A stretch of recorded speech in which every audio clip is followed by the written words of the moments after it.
Chapter 9. Bam! Bam! Bam!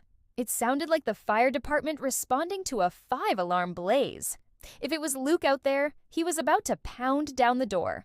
Catherine sat up from her reclining position on the sofa and curled bare legs under her. She and Nick looked at each other and grinned in perfect harmony. Bam! Bam! Bam! Yo, Nick! You home? Bam! Bam! Nick turned off the lamp, quickly lit the 3 candles on the coffee table, then came up beside her chair and ruffled her hair so it flip-flopped wildly around her head. "Rub your lips hard," he instructed before yelling, "Hey, I'm coming! Cool your jets!" "Where were you? Peru?" Luke demanded, almost falling inside the room when Nick opened the door. "Is Cat? There you are!" He gave a suspicious glance around. "Why is it so cold and dark in here?" "Nick bought an air conditioner." "Great, huh? What did it do? Suck up all the electricity?" Luke came farther into the room. One glance took in the flickering candles, their wine glasses, the pillows piled up on the end of the sofa. Another glance took in her shorts and tank top. The third bullet-like look zeroed in on her red, swollen lips. Half frowned, his glance shot down to her chest, where her nipples were hard from the cold. "How was your business dinner?" Kat inquired, stretching out her bare legs on Nick's chenille sofa. She tried for an innocent but really guilty look. The client was enthusiastic. Obviously, Luke wasn't going to notice her facial expression at the moment. He was still glaring at her chest. "I just bet she was," Kat mumbled, appalled at the apple-green jealousy she was experiencing. "Want a glass of wine?" she asked, reaching for the sweating bottle in the ice bucket. "Your mother's on the phone." She shot him a startled look. "My mother?" "On the phone. Upstairs. You put Catherine's mother on hold while you came down here?" Nick sat on the arm of the sofa, then rested his hand on her shoulder. "Where's she calling from?" "Didn't ask." Catherine rose and searched for her sandals. "Last time I heard, she was in Portugal." She slipped her feet into them. "She didn't call collect, did she?" "No." He pinched the bridge of his nose. "Go see what she wants and then say no, okay?" She pushed her hair out of her face. "Sure," she said dryly, then turned to her host. "Thanks for a fun evening, Nick." "Want me to put the movie on pause till you get back?" Catherine smiled. She couldn't look at Luke, but she sensed a scowl. "No, but hold that thought. We'll finish what we started another time, okay?" "I'll be here," Nick told her, sounding sincere and extremely disappointed. He briefly touched her cheek with bent knuckles as she walked by him.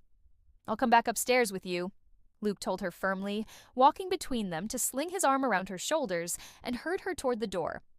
"Give me a few minutes first, okay?" "Sure." At the front door, he took her chin in his palm. A shiver traveled through Catherine's body. Remember, no is a complete sentence. If you use it enough, Faith might get it. Not likely. "I'll be fine. Thanks, Luke." He found her standing outside on the patio when he came upstairs 15 minutes later. "How'd it go?" he asked, stepping through the sliding door and walking up beside her where she stood at the railing. The phone lay on the table behind her, next to the fishbowl, which she must have brought out for company. His patio used to hold 2 canvas-cushioned loungers, a low plastic table, and several empty beer cans. It now gave every appearance of being the set for an Amazon movie. A veritable jungle of flowering plants and vines vied for space with clay pots filled with flowers, and a forest of candles of various heights and sizes. All it needed was a swooping parrot. She hadn't turned on the overhead light, but the lights from inside were bright enough for him to observe her pale face and the stiff set of her lips. Kat wasn't a crier. Not on the outside, anyway. "She's getting married again," she told the stars.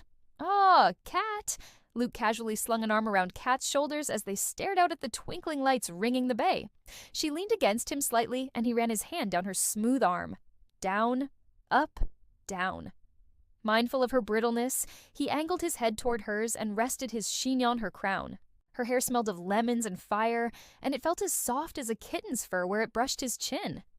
"I kind of figured that when she didn't call collect this time." Faith always called collect when she needed money. Or a place to stay, or sympathy. The woman was an emotional vampire. Man, he was in big trouble when the fragrance of Kat's hair turned him on. "When's the wedding? Next week?" "This one's in Arizona. She wants me to be a bridesmaid again." How maternal of her. And how like her to tell you at the 11th hour, then expect you to hot-foot it to her side. Kat turned her head to glance up at him. Her frenetic hair brushed the back of his arm, sending a nice little burst of electricity up his nerve endings. "It's only a weekend, no big deal. I'm used to Faith by now." "No kidding. This is what? Number 9? This is the man she's been looking for all her life." Kat's hands clenched the wrought iron railing. Luke felt the muscles in her arm bunch under the pressure. He stroked her skin until the muscles relaxed. "She sounded happy at least," Kat said quietly. "He must be loaded." "So she said. His name is Chandler Roberts. He's her plastic surgeon." "Convenient. She'll keep him busy." "Are you going to play bridesmaid again?" "Sure." Kat's voice was dry. "I firmly believe every woman should have a closet full of frou-frou dresses." "You aren't the frou-frou type." "Really?" She looked up at him. "What type am I? Gentle, loving, sexy as hell. Practical, sensible, down to earth." "Thanks." The corners of her soft mouth turned down. "In other words, not in the least little bit like my mother." "Who is what?" Luke asked cautiously. "Sexy, vivacious, beautiful. Try obvious, loud, surgically enhanced. The woman's a walking cliche." Kat smiled. "You have a way with words, Van Buren. Will you come to the wedding with me?" "Don't I always?" She smiled, her eyes shiny. "I'm going inside for ice water. Want some?" "No, thanks. Bring the cookies when you come back." Luke wanted to get Faith Harris, Ford, Van Buren, Davis, Turner, Collingswood, Ashby, Landry, soon, to be Roberts in a room alone for about 10 minutes for a reality check. Kat, thank God, seemed to be well enough adjusted. Her mother's frequent marriages were met with calm stoicism. However, Luke suspected Kat's nonchalant veneer was only skin deep. How couldn't it not hurt her to see her mother choose one man after the other, with no thought, no consideration for her only child? It amazed him that Kat would even consider marriage. He'd known, even as a kid, that marriage wasn't for him. The thought had always left him cold. Nothing lasted as long as both parties wanted. Someone was doomed to be destroyed. And even if by some chance the adults withdrew relatively unscathed, the poor kid left in the middle was always devastated. After the divorce, his mom had held onto him so tightly, he'd sometimes wished he'd had Kat's problem. He remembered lying in bed listening to his mother sob for hours. Even though she'd remarried, she'd never gotten over the divorce from his father. Luke couldn't imagine how Faith did it repeatedly. Kat returned carrying a large glass of ice-clinking water and the plate of chocolate chip cookies he'd baked the night before when she'd been out with some guy she'd met running in the park. Brian something or other. An unknown quantity and therefore dangerous. Luke sprawled out on one of the canvas-covered loungers and held out his hand for the plate. Kat walked around the low table to sit beside him. She set the cool plate down on his stomach, then took a sip of her water. They both wore shorts, and her bare leg pressed against his, sending a spear of electricity up his thigh directly into his groin. She smelled of some spicy sweet powder, a fragrance Luke had associated with her for years. He wanted to interrogate her about the scene he'd just witnessed downstairs.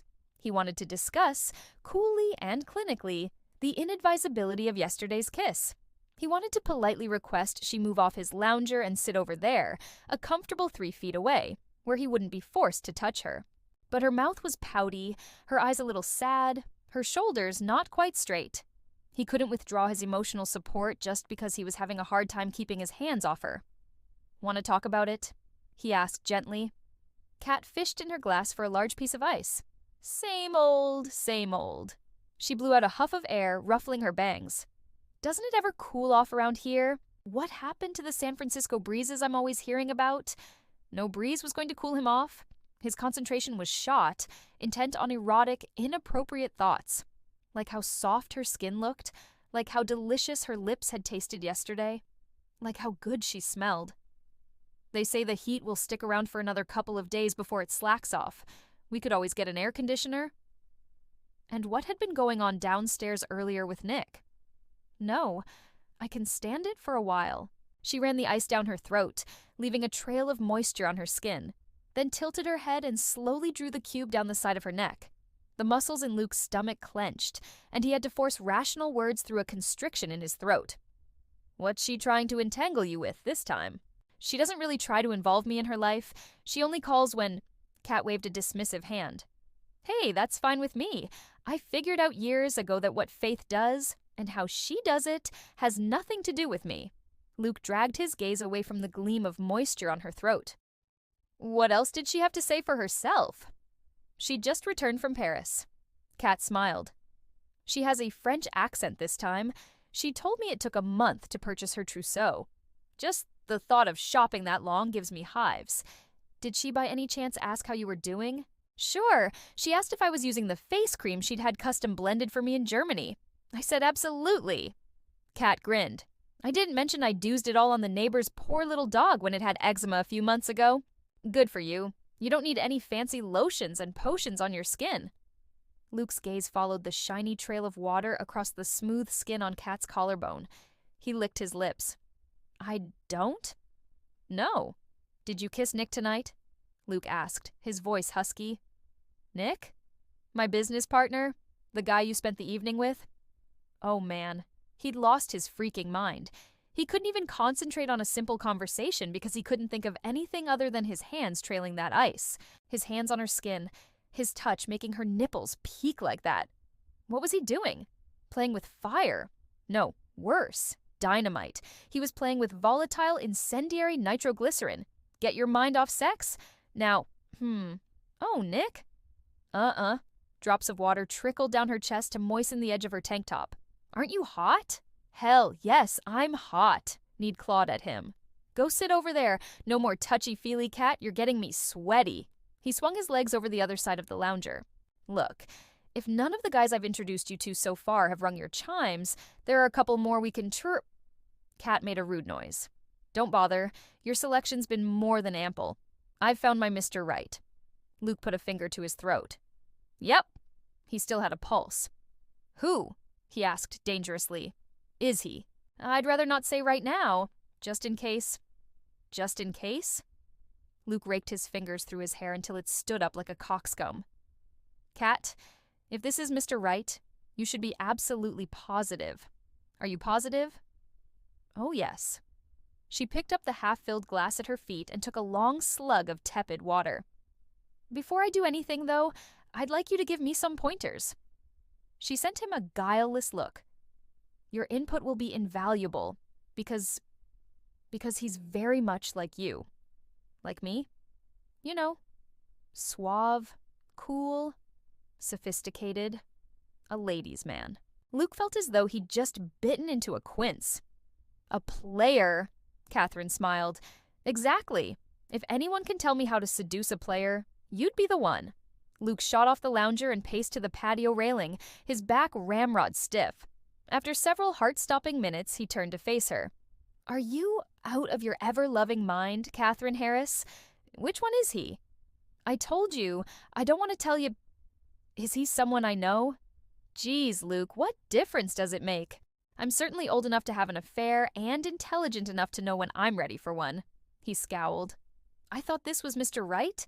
You don't have an affair with Mr. Right, Kat. You marry him, marry, until death do you part. I'm sure the people across the bay are taking notes. You don't have to shout. And he won't marry me. He has non-committalitis just like you do. You want marriage. You're a Cancer, Cancer's nest, home and hearth and all that stuff. Well, I'll be happy just having him. I can live without the trappings." "No, Catherine, you cannot. Besides, you said you wanted to find a husband. It's my prerogative to change my mind. Now I want a lover. I know you, not as well as you thought, obviously. Stop grinding your teeth like that. You'll wear down the enamel. I can't imagine any sophisticated man would be interested in teaching some little hick virgin the finer points of making love, can you? Now, will you give me the help I need? Or not?" "Kat?" Luke pressed his hands into his temples. "A man lives to be a woman's first. It's a fantasy few men fulfill." "Weird, huh?"